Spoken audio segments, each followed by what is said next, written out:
বাংলাদেশ ফুটবলের অন্যতম সুপারস্টার ছিলেন তিনি। অথচ সেই মোনেম মুন্নার ২০তম মৃত্যুবার্ষিকী কেটেছে অনেকটা নীরবে নিভৃতে। এই কিংব্যাকের স্মরণে দিনটিতে ফুটবল ফেডারেশন কিছুই করেনি। বাংলাদেশের অন্যতম এই ফুটবল আইকনের বিকল্পও তৈরি হয়নি এখনো।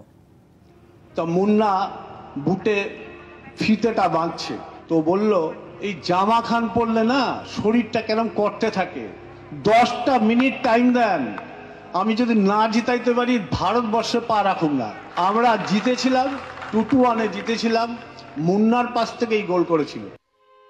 দেশের গণ্ডি ছাপিয়ে ভারতেও চলে যার ফুটবল বীরত্বের চর্চা তিনি মোনেম মুন্না। কলকাতার ইস্ট বেঙ্গল মোনেম মুন্নার অবদান মনে রাখবে বহুকাল। বাংলাদেশের জনপ্রিয় ক্লাব আবাহনীর তো বটেই, জাতীয় দলেরও সর্বকালের শীর্ষ তারকাদের একজন মোনেম মুন্না। অথচ তার প্রয়াণের দিনটিও কাটে নিভৃতে।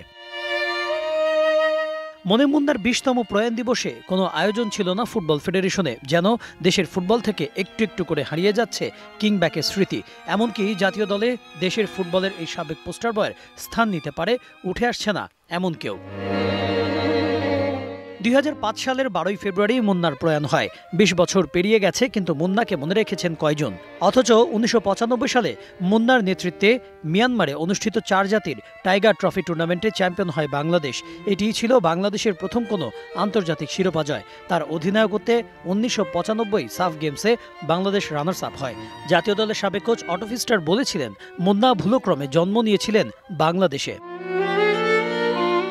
মৃত্যুর পর সেই মোনেম মুন্নাকে দেয়া হয় সম্মাননা, পান মরণোত্তর স্বীকৃতি। কিন্তু বাংলাদেশ ও আবাহনীর জার্সিতে প্রয়াত মুন্নার কীর্তি তরুণদের কাছে ছড়িয়ে দিতে উদ্যোগ নেওয়া হবে কবে? Kanak Mahmud, DBC news.